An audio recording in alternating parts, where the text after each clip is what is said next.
Bueno, eh, un poco nos decíamos que Sebastián nos dejó el tema abierto, ¿no? Porque él decía, bueno, el código, y un poco explicado desde el codificador, es un código que contiene grandes principios, define grandes principios.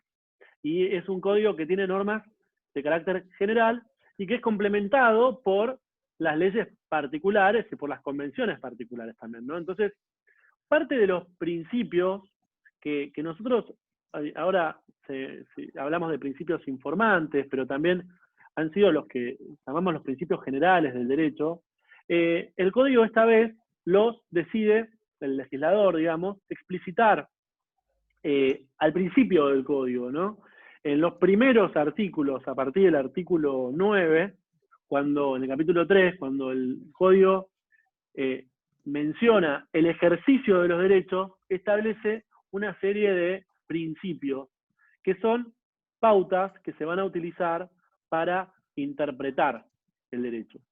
Sebastián había hablado también de las fuentes, la fuente de la norma, que es muy importante para resolver incluso conflictos que la norma no resuelve, o incluso para dejar sin efecto alguna norma que viola este sistema de principios.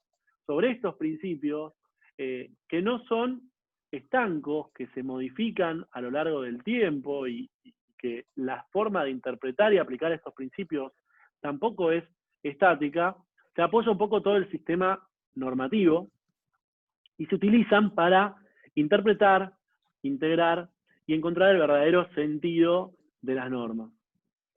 ¿Se escucha bien?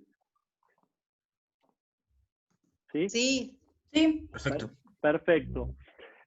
Casi todos estos principios que están regulados a partir del artículo 9 parten del principio de buena fe. De hecho, que es muy difícil explicar los otros sin explicar este principio de buena fe en el que se basan. Algunos incluso cuando comentan la forma en que se reguló, dicen, bueno, con el principio de buena fe hubiese sido suficiente, porque en definitiva es el que da nacimiento o el origen del resto de los principios que vamos a ir mencionando.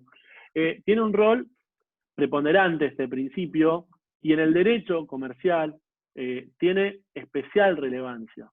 Y en ese sentido, este código, que es un código civil y comercial, que no contiene solamente normas civiles o normas comerciales, sino que contiene normas que se aplican al derecho civil y al derecho comercial, en nuestra materia, el principio de buena fe tiene una especial relevancia, sobre todo también un poco frente a situaciones en donde las partes no están en igualdad de condiciones.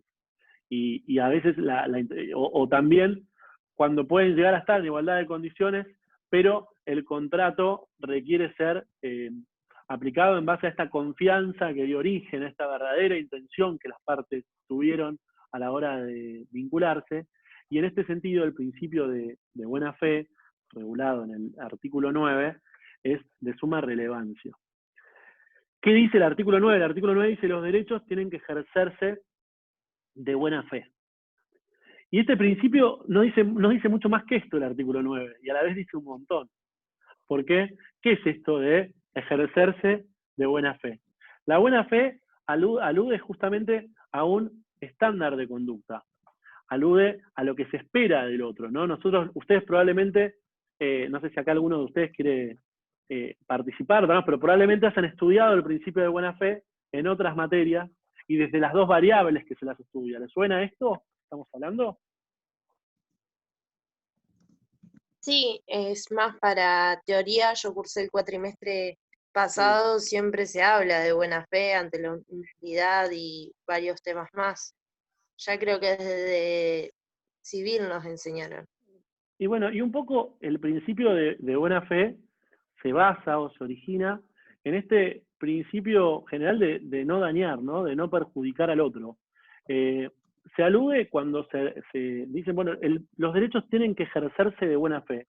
Y ejercerse de buena fe es conforme la conducta esperada. Esta conducta esperada en un momento determinado y en una sociedad determinada y frente a una relación en particular también, ¿no? Porque no es único el principio de buena fe y por eso es que se va a aplicar en distintas situaciones, ¿no?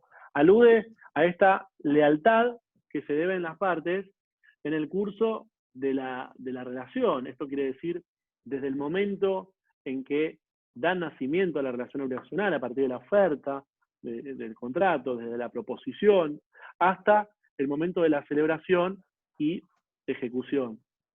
Nosotros decimos que tiene un rol preponderante en nuestra materia en un montón de situaciones. Nosotros vamos a estudiar el derecho de los seguros, el derecho de consumidor, contratos de ejecución, que son lugares donde vamos a ir recurriendo constantemente a este principio, más allá de la propia ley de seguro, más allá de la propia ley de defensa del consumidor, del contrato de agencia, el contrato de concesión, que son contratos que vamos a ir estudiando. En todos estos institutos del derecho mercantil, o que son propios de este derecho comercial, vamos a mencionar este principio. En materia de seguros, es un principio que se aplica en toda la vida del contrato, ¿no? Sobre todo en relación a la compañía aseguradora, a la que uno espera que actúe de buena fe hacia el asegurado, pero también vamos a encontrar con normas en donde se va a exigir que el asegurado incluso actúe de buena fe a la hora de denunciar el siniestro, dando información que sea real, que sea cierta. Hay varias normas que van a estar dentro de la ley de seguro y que a la vez van a aludir constantemente a este principio de buena fe que muchas veces va a servir para resolver situaciones que el contrato no resuelve. Decimos que es un estándar de conducta, ¿no? Lo esperable. En materia de seguros o también de otros contratos, hemos estudiado a lo largo de la jurisprudencia el principio de buena fe en materia, por ejemplo, de el tema de los robos que ocurren en las plazas de estacionamiento, estas plazas de estacionamiento que muchas veces son gratuitas, en donde uno dice, bueno, pero en realidad si es gratuita, va a decir el empresario, ¿por qué voy a tener que responder si yo no me comprometí a vigilar? Bueno, porque justamente lo que uno espera es que si uno deja un auto en una plaza de estacionamiento, responda. Es decir, este principio de buena fe siempre va a tener que ver con la lealtad que se ve en las partes y lo que origina esta relación. Porque, sí. Discúlpeme, está relacionado íntimamente con el uso del derecho. ¿Con qué? Sí. Está relacionado directamente con el abuso del derecho. Sí, sí. Con abuso de derecho. El principio de buena fe. Sí, sí. El principio de buena fe está relacionado con el abuso del derecho. Claro, que es el principio que sigue. Y algunos dicen, bueno, el abuso de derecho, estamos hablando también de buena fe. Pero incluso acá el legislador ha optado por ir de mayor a, digamos, como regulando este deber de buena fe, ¿no? Todos los derechos se ejercen de buena fe. Y ahí empieza como a desmembrarlo un poquito en algunos otros principios que parten de este mismo principio de la buena fe, como es el de abuso de derecho, abuso de posición dominante, que son los que vamos a ir estudiando de seguido. Pero un poco lo que decíamos nosotros es, lo van a ver en todas las materias al principio, porque todos los derechos se tienen que ejercer de buena fe. Pero en nuestra materia, el principio de la lealtad que se deben las partes en los comercios, este tema de que va a haber una de las partes que va a estar probablemente lucrando y que va a querer obtener una finalidad económica, pero no por eso engañando, perjudicando al otro, ocasionándole un perjuicio, tratando de sacar una ventaja que no se haya o que no tenga que ver con la propia relación. Y todo esto muchas veces, el principio de buena fe nos va a servir para regular situaciones que el contrato o genera ambigüedad, genera conflicto. Esto que decía recién un poco Sebastián en relación a las nuevas tecnologías, a la contratación electrónica, ¿no? Uno puede tratar de analizar el rol de estas plataformas desde diversos lugares, pero el principio de buena fe siempre va a servir para resolver situaciones de qué es lo que se espera del otro, qué es lo que me tendrías que haber informado en esta situación en particular. Y siempre se va a aplicar en un caso concreto, no se puede aplicar en abstracto, y por eso tampoco hay una definición de lo que abarca el deber de buena fe. En materia de Profe, consumidor... podríamos decir que el principio de buena fe busca el bien común, digamos. Sí, sí. Y tiene que ver, el principio de buena fe le da un poco de sentido a todo el ordenamiento, ¿no? Porque esto de que decíamos, este deber de no dañar, digamos, las normas jurídicas, las instituciones, los contratos, todos los derechos que nosotros tenemos, están regulados en algún punto, en la medida siempre el límite es no perjudicar al otro. No solamente no violar el ordenamiento, porque a veces las normas no violan el ordenamiento o la moral o las buenas costumbres, que es otro de los límites que tiene la autonomía de la voluntad.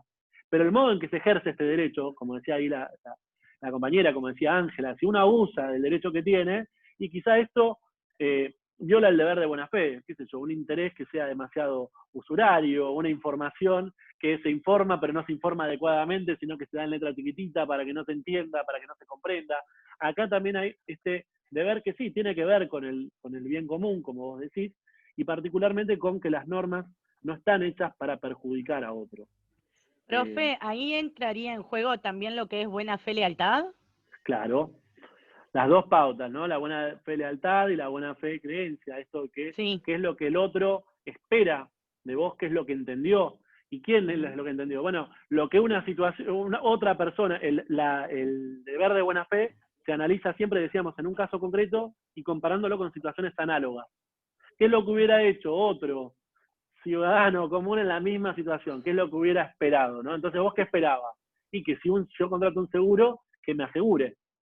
Si las normas que tiene el propio contrato de seguro llevan a un resultado desvalioso, es decir, que haya tanta regulación en el contrato que después no me terminen asegurando porque no me pague la indemnización o porque la compañía demora en liquidarlo y no paga, ahí hay una violación de este deber de buena fe.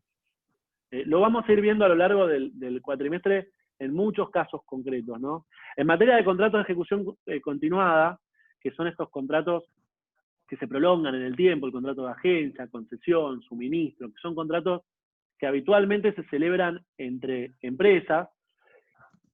Hoy tenemos regulado lo que es el deber de preavisar cuando se va a dar por terminada la relación, ¿no? ¿Por qué? Porque hay otro que tiene una organización montada para o relacionada con este contrato. Bueno, hoy no solo tenemos previsto en el código, pero este deber de preavisar es parte de la base de la buena fe. ¿Qué es lo que uno espera? Y bueno, si me vas a rescindir si me vas a dejar de proveer los productos, que me lo avises con tiempo, porque yo, en base a con tus productos, hago el pan que voy a vender en mi panadería, y si vos no me provees la harina, yo no voy a poder hacer el pan, y si no puedo hacer el pan, no voy a poder pagar los salarios. Entonces, este deber de preavisar tiene un origen en un principio general, que es este buena fe que se debe en las partes, en los contratos de ejecución continuada. Entonces lo vamos a analizar en varias relaciones. Ahí adelantaba, ¿no? Está relacionado con el abuso de derecho. La figura del abuso de derecho, que está prevista en el artículo 10, tiene varias formas de verlo, ¿no? Dice, bueno, el ejercicio regular de un derecho propio o el cumplimiento de una obligación legal no puede constituir como ilícito ningún acto. Volvemos un poco a la base de esto de que el derecho no está hecho para cometer ni ilícitos, ni para dañar a otros, ni para perjudicar, con lo cual, ejercer un derecho no puede constituir como un ilícito. Supónganse, el derecho a constituir sociedades no se puede utilizar para eludir responsabilidades, para no pagar las deudas, para no hacer frente a deudas laborales, ¿no? Esto después veremos que incluso quizá puede ser considerado hasta realizado en fraude, que es avanzar un poquito más en esto. Pero el ejercicio regular de constituir una sociedad, de votar, no puede en sí constituir un ilícito. Y después dice la claro, ley si no no es como ampara... que estaría legalizando perdón, profe, si no es como que estaría legalizando el delito, digamos, ¿no? En un punto, ejercer derechos regularmente no puede constituir un acto ilícito. No se pueden utilizar derechos que son válidos, que los podemos ejercer regularmente, para generar situaciones o actos ilícitos. Pero no siempre, el caso del ilícito es más fácil de ver, pero va a haber muchos casos, y acá sí está relacionado con el deber de buena fe, en donde el ejercicio regular de un derecho, acá lo que dice es, la ley no ampara el ejercicio abusivo de los derechos. ¿Y cuándo va a haber ejercicio abusivo del derecho? Y cuando se contraríen los fines del ordenamiento. Y acá de vuelta, ¿cuáles son los fines del ordenamiento? No hay una norma que te diga cuáles son los fines del ordenamiento. Los fines del ordenamiento son todas estas normas fundamentales, ¿no? Estas que estamos mencionando. O el que excede los límites impuestos por la buena fe, la moral y las buenas costumbres. También son pautas que se analizan en un contexto determinado, en un momento determinado, en una sociedad determinada. Porque esto se va a ir modificando. Esto tiene que ver un poco con el contrato social, con las normas que la sociedad está dispuesta a tolerar. Entonces acá lo que dice esta segunda parte del artículo 9, acá está hablando del abuso de derecho.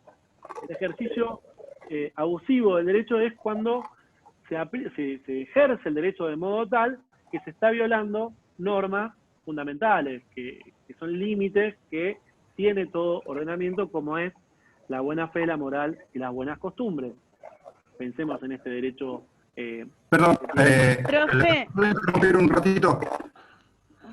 Una pregunta breve, no sé si me escucha bien. Sí, te escucho perfecto. Yo interpreto lo del abuso del abuso de derecho en la constitución de una sociedad, como bien usted ejemplificaba, donde no puedo constituir una sociedad para vender autos ilícitos, para vender autos robados. Eso me queda claro, ¿no? O sea, el objeto tiene que ser un objeto ilícito. Pero, ¿qué pasa si yo constituyo una sociedad que, no sé, una sociedad que va a ser parquista de otra empresa, una subcontratista, y con la creación de esa empresa estoy reemplazando, no sé, a la empresa de mi padre que está enfermo y no puede seguir usándola, o de un amigo que está enfermo y no puede seguir utilizándola. A ver, quiero entrar justo en el límite. Entiendo lo del ilícito, pero... Para que es más fácil ver la del ilícito, por eso te digo, el ejercicio abusivo, el ejercicio abusivo de un derecho, es este derecho que se ejerce de modo tal que uno, al ejercerlo, contraría los fines del ordenamiento. Suponete, en materia de sociedades, las sociedades son, lo vamos a ir estudiando cuando vemos las personas jurídicas, pero la ley te da la posibilidad de que una o más personas se organicen para intercambiar bienes o servicios, estableciendo su propia organización, eligiendo uno de los tipos previstos en la ley, participando en las ganancias y soportando las pérdidas, ¿no? Este derecho está bárbaro. Ahora, cuando a través de este derecho a asociarse y a participar en el intercambio, lo que se intenta, por ejemplo, es lo que vos decís, ¿no? Aplazar a otra sociedad, eludir responsabilidad. Cuando este derecho se ejerce de modo tal que excede los límites de la buena fe o la moral, entramos en una situación en donde hay abuso de derecho. ¿Por qué? Porque hay una situación que es válida, no es ilícita como es la primera, digamos, que es estamos hablando de una situación que se puede realizar. El derecho de voto, por ejemplo, ¿no? En un concurso preventivo, los acreedores votan la propuesta que les haga el deudor, ¿no? El deudor va a tratar de recomponer toda su situación patrimonial y le va a hacer una propuesta a sus acreedores de quita, espera, una garantía, lo que fuere, y cada uno de los acreedores tiene este derecho a votar. Profe, esto puede Perdón. ser que Sí, quiero tener sí. que entra directamente también a lo que es concurso de quiebra, que también entraría con respecto a los empleados que quedan afuera, con la moral de los empleados y todo eso. Sí, tiene que ver con los intereses, por ejemplo, el derecho a cobrar intereses cuando se vuelve abusivo, porque el resultado de ese interés que se está cobrando es desproporcionado y va en contra incluso de normas permitidas moralmente, como es, porque no se tolera, digamos, la usura de nuestro derecho. Entonces, hay una serie de situaciones que van a hacer que este derecho, del modo en que se está ejerciendo, afecte la buena fe, la moral, las buenas costumbres o el propio ordenamiento jurídico, porque contraría otras normas. Por ejemplo, este límite al crédito. Va a haber un montón de situaciones que vamos a ir viendo en materia de abuso de derecho, como es la que sigue, ¿no? El próximo artículo habla del abuso de la posición dominante, por ejemplo. La posición dominante en un mercado es válida, es a lo que todo el mundo aspira. Probablemente cualquiera de ustedes, cuando tengan que pensar en un emprendimiento, en una empresa, para desarrollarla, van a querer tener una posición dominante, van a querer ser los mejores en el mercado, quienes tengan una situación de primacía. Pero ¿cuándo hay abuso de la posición dominante? ¿Qué es lo que dice el artículo siguiente? Cuando se afecta al interés general, un poco lo que decía Sebastián, cuando esto afecta a la libre competencia, cuando ponemos barrera de entrada para que otros competidores ingresen al mercado y de este modo vamos reduciendo la competencia y de algún modo perjudicamos a los consumidores. Acá, digamos, tenemos un ejercicio de tener una posición dominante en un mercado, por supuesto, en la medida que uno la haya tenido por mérito propio. Esto está regulado en la Ley de Defensa de Competencia, como les adelantaba Sebastián, que tiene un raigambre constitucional, pero acá el legislador también lo quiere poner como principio general y como una situación particular de abuso de derecho. Este abuso de ser la empresa que tiene la posición dominante del mercado. Entonces, ¿qué tiene una empresa que tiene posición dominante? Puede fijar el stock, puede fijar los precios. Bueno, cuando todo esto, en algún punto, perjudica el interés general, la autoridad de aplicación de la Ley de Defensa de Competencia, en particular, puede decir, ojo, acá hay un ejercicio abusivo que tenemos que retrotraerlo, indemnizar, ¿pero por qué? Porque no se está afectando al competidor, sino al interés económico general. Este límite, que en el artículo anterior lo vemos en el ordenamiento jurídico, en las buenas costumbres o en la moral. En el tercer párrafo del artículo 10 dice, bueno, cuando se dan estas situaciones de derecho o ejercicio abusivo de derechos, el juez primero tiene que dictar medidas para evitar que esto ocurra. Son medidas preventivas que tiene que ordenar el juez para, de algún modo, evitar los efectos que genera este ejercicio abusivo. Corresponde volver las cosas al estado anterior a este ejercicio abusivo, porque un derecho regular se puede volver abusivo con el paso del tiempo. Uno puede estar, como decíamos recién, el derecho societario, el derecho concursal. Puede ser que uno haya recurrido a este derecho normalmente, regularmente, pero que luego se haya hecho con otro fin. Porque vos, cuando te presentás en un concurso, lo que tratás de hacer es reestructurar tu patrimonio. Ahora, si lo que vos intentás hacer es pedalear, no pagar tus deudas, estirar esto en el tiempo, tener a los trabajadores ahí en stand-by sin garantizarles, bueno, se puede volver abusivamente. Y acá el juez tiene que tratar, a través de las medidas que le van a pedir las partes, de limitar los efectos de este ejercicio abusivo, o en su caso, volver la situación para atrás, o reparar los daños y perjuicios. ¿Hasta acá le hago una bien? preguntita. Sí. Sí, para mí bien. Me resuena el tema de las empresas tercerizadas que contratan trabajadores en forma tercerizada, digamos, las agencias de trabajo. ¿Estarían haciendo abuso de poder también? No. Ojo, no, abuso de poder no es lo mismo, porque... ¿Quién hablaba? ¿Cómo es tu nombre? Pues no te veo acá en la... Luis Palavecino. Luis, participaste un montón en la primera parte. Luis, tratemos de, digamos, vos me preguntás, ¿no? Las empresas tercerizadas. Todo lo que sea la expansión, la tercerización, digamos, la creación incluso de sucursales, de agencias. Hay distintas formas de descentralizar la actividad empresaria. Y no siempre en sí mismo, ahí tenemos los dos casos, ¿no?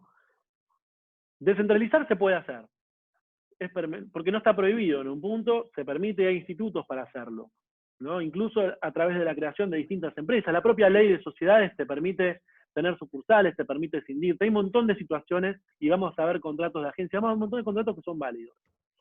Esos contratos no pueden tener un fin en sí mismo que sea realizar un ilícito. Para eso es la primera parte.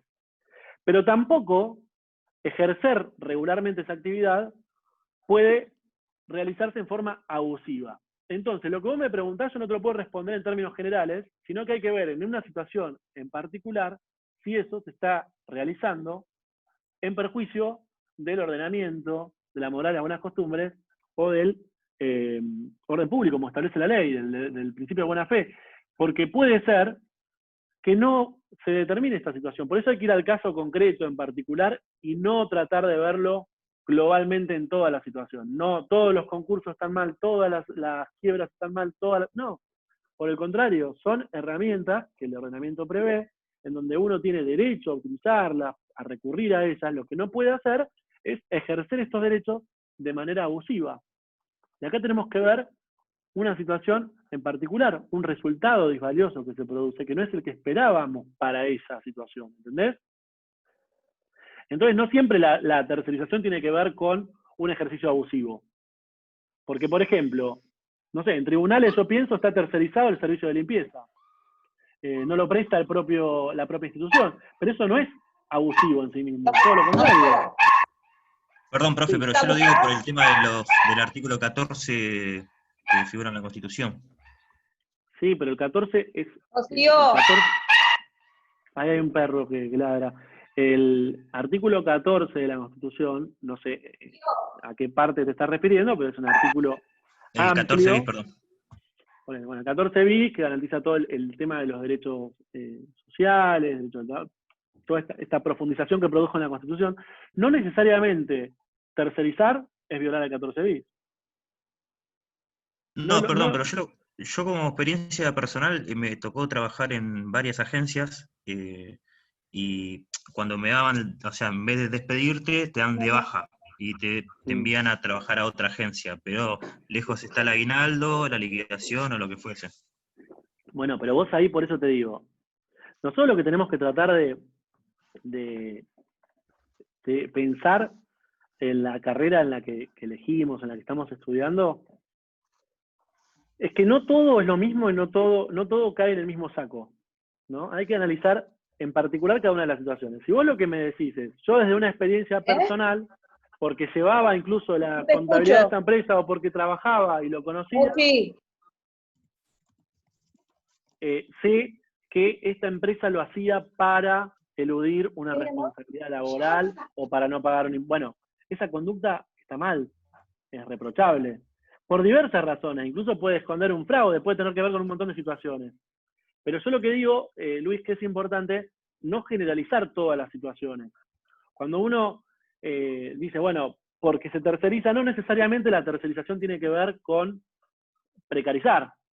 Es cierto que son herramientas que a veces se utilizan para precarizar, para vulnerar derechos, y ahí es donde uno empieza a aplicar distintos institutos.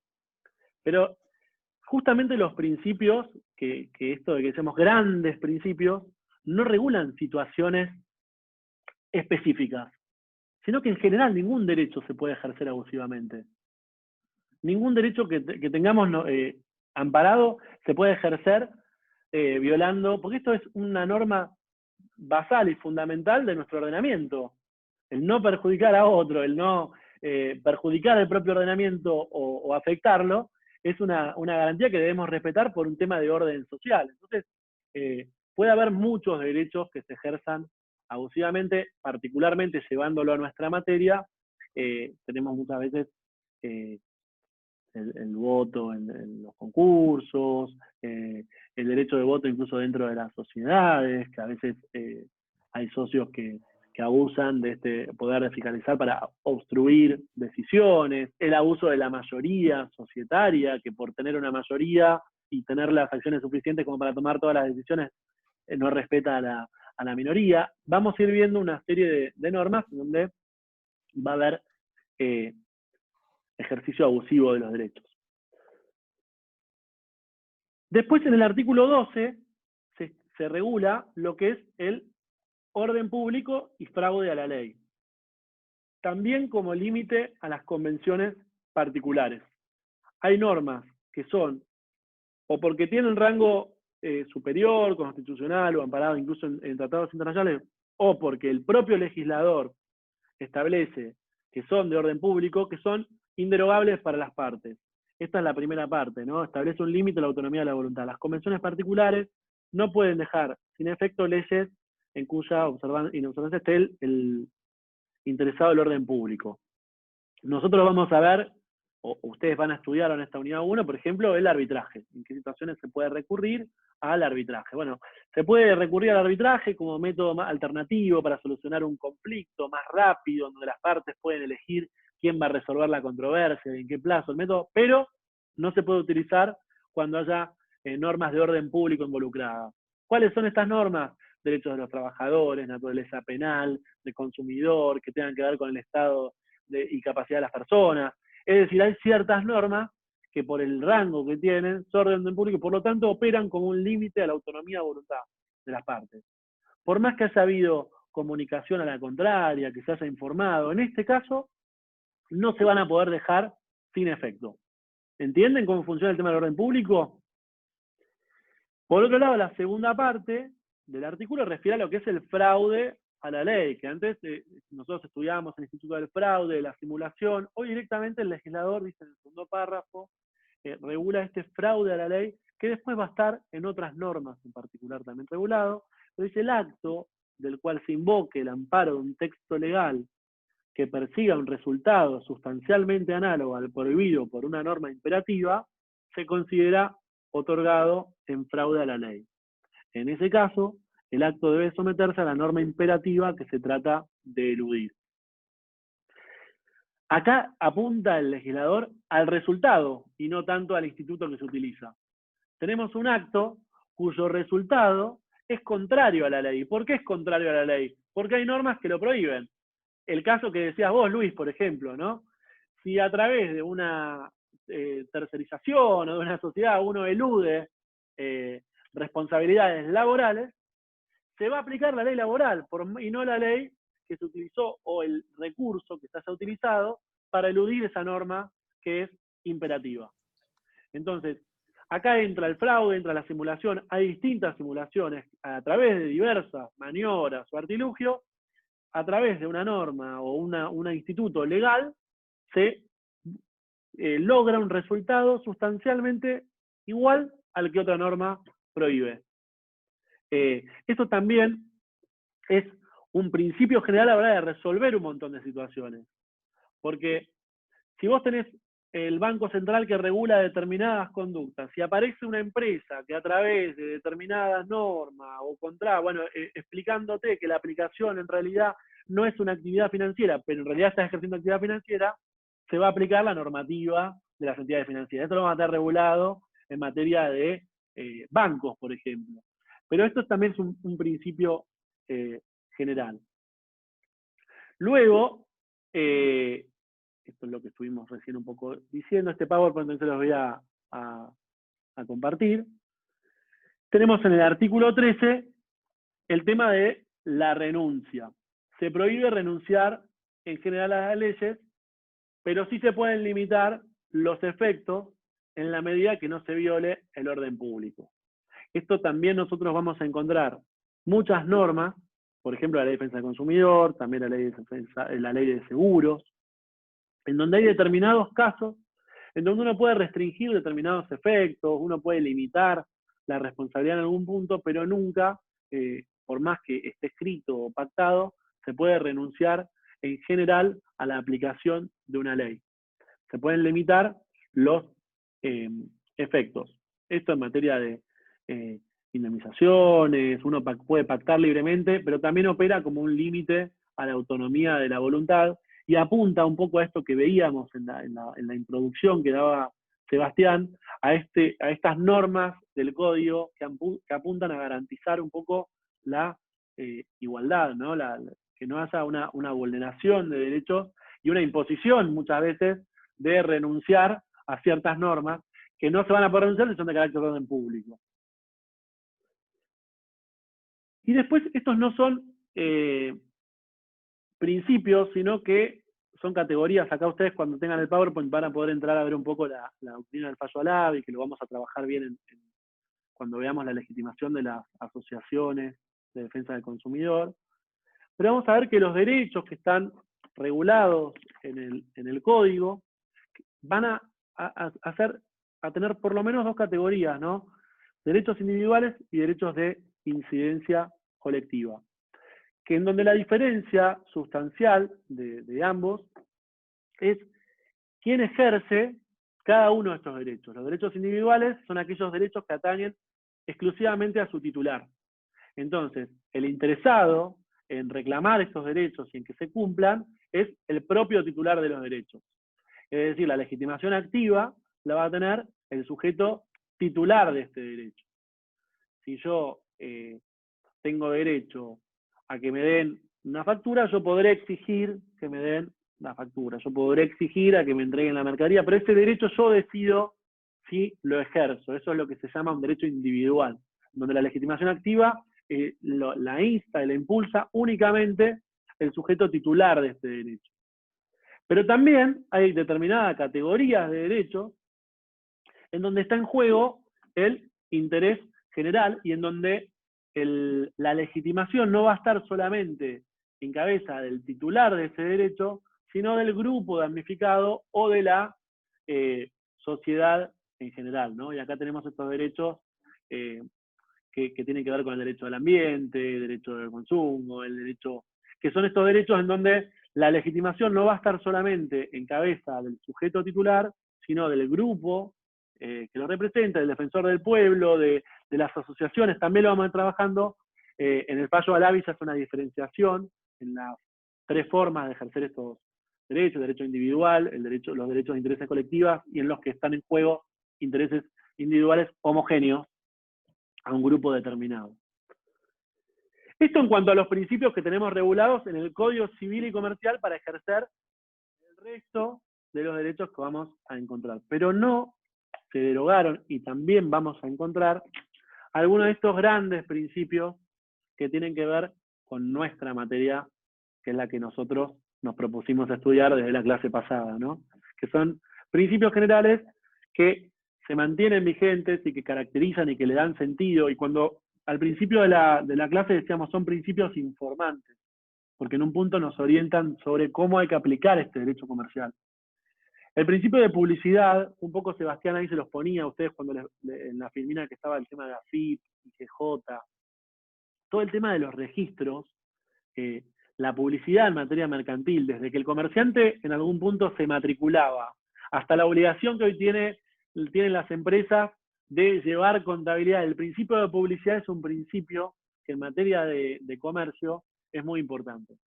¿Está relacionado también con la buena fe? Está relacionado también con la buena fe, porque las partes se deben un poco esta información, y la información que uno vuelque y la que uno vuelque en el registro es la que va a valer, la que va a resultar oponible hacia los destinatarios de este tipo de obligaciones, ¿no? Otro de los principios es el principio de onerosidad. Esto que decía Sebastián, ¿no? Un poco qué es lo que pasa con Mercado Libre o con las plataformas. Bueno, nosotros en definitiva somos como un servicio clasificado. No, en realidad en toda relación mercantil se presume que hay onerosidad, que nadie lo hace gratis. Que uno en definitiva cuando interviene en el mercado, en el intercambio de bienes o servicios, lo hace con un fin de lucro, un principio de onerosidad. Y este principio nos va a orientar para resolver situaciones que no están previstas a veces por las normas, como ocurre con el derecho el derecho que se basa en las nuevas tecnologías, en la conectividad. Es decir, partamos de la base, y esto es un principio general, de que nadie interviene en el mercado gratuitamente. El principio de ¿La ley de teletrabajo? Por ejemplo. Pero de vuelta, ¿no? Pensemos en esta ley de teletrabajo, de cómo se le va a aplicar a las empresas, ¿no? Cuando una empresa, en un punto, lo estoy pensando con ustedes, no es que les voy a dar teorías sobre esto. El teletrabajo es una ventaja en un punto. Por ejemplo, en esta situación de pandemia nosotros estamos dando clases gracias a una posibilidad virtual, a una plataforma. Pero el acceso a esta plataforma, que yo tengo Zoom, por más que me des 40 minutos gratis o no, por más que Zoom te dé 40 minutos gratis, ¿es gratis el servicio? No, porque el internet lo estás pagando. Y bueno, pero no solo internet. Zoom, ¿cómo gana con esto? Por ejemplo, que haya docentes que después tuvimos que sacar la suscripción. Porque los 40 minutos... Bueno, este tema de, bueno, imagínate si yo tuviera un problema con Zoom y dice, bueno, pero en definitiva yo estoy dando la suscripción gratuita, yo no respondo, ¿no? Este principio de onerosidad va a servir para resolver probablemente un conflicto posible que pueda tener un docente con la plataforma Zoom. Porque se mete alguien acá, por ejemplo, y viola la privacidad y hace algo en esta clase. Supónganse, te podría Zoom decir, bueno, pero es gratis, yo no tengo ninguna responsabilidad. Y no, porque partamos... El principio de onerosidad sirvió para resolver estos casos que yo les decía del estacionamiento gratuito. ¿Vieron las plazas de estacionamiento de los shopping? Sí. Y uno decía, bueno, pero es gratuito, yo en definitiva, ¿por qué voy a responder si yo no estoy garantizando que le voy a cuidar el auto? Bueno, no. El shopping que tiene un estacionamiento, en realidad lo tiene porque trae más clientes a través del estacionamiento. Este principio de onerosidad sirve para resolver muchas veces una controversia. Las promociones gratis, en definitiva, en materia de comercio, hay muy pocas cosas. El principio de la apariencia también, ¿no? Nosotros lo vamos a estudiar en particular, la representación aparente. Hay determinadas situaciones que generan en el tercero la convicción de que uno está actuando con el mandante. Supónganse que el gerente, todo lo que realiza el gerente en el ámbito de su competencia, de su sucursal, se presume cuando uno contrata con un gerente que ese gerente está autorizado para realizar todos los actos relativos a su administración. Aunque no haya un mandato expreso, eso hace a la apariencia. ¿Por qué? Porque quien contrata con un gerente, que entiende que está contratando con el titular de ese emprendimiento. Uno podría eludir la responsabilidad diciendo después, bueno, no, en definitiva contrataste y yo no le di facultades a mi gerente para que brinde ese contrato con vos. El agente, supónganse, la figura del agente. Cuando uno va a un agente oficial, en definitiva, ¿qué es lo que uno busca? Cuando vos llevas un auto al service oficial, por ejemplo. Vos vas a ese service porque vas un poco a la marca, al empresario. Este principio de la apariencia es característico y típico del derecho mercantil. Y va a servir para informarnos, para orientarnos, para resolver y aplicarlo frente a lagunas del derecho en determinadas circunstancias donde la norma a veces va a generar distintas interpretaciones. Y este principio nos va a orientar, nos va a informar. El principio de confianza legítima, que lo vamos a ver en el código para la aplicación de todos los contratos, las partes se deben lealtad en la ejecución y en la celebración de los contratos. Que vos estés comercializando o realizando una actividad mercantil no quiere decir que no se deban confianza legítima, que vos no me tengas que informar todas las circunstancias sobre el modo en que se van a utilizar los productos, el manual. Digamos, hay diversas normas que hacen a esta confianza legítima que se lleva en las partes y que también va a servir. Parece un principio moral y muchas veces uno dice, bueno, ¿qué tiene que ver la moral con el comercio? ¿No? Y parte un poco de la base del derecho mercantil. Este derecho del intercambio se basa en la confianza. ¿Por qué voy a intercambiar con vos y no con otro sujeto? Porque tengo confianza en lo que vos me estás dando, ¿no? En un punto esto sirve para resolver también determinadas situaciones en donde quizá el contrato es ambiguo, quizá no hay una cláusula en el contrato que sirva para resolver esta situación particular, y podemos recurrir a este principio general, que no lo vamos a encontrar en el código hacia el principio, pero sí en muchas normas, en donde vamos a ver de la confianza que se debe en las partes, la confianza que debe el proveedor hacia el consumidor, entre los propios contratantes de los contratos entre empresas. Esto es un poco el pantallazo y sirve un poco para redondear esta unidad 1. Dejo de compartir.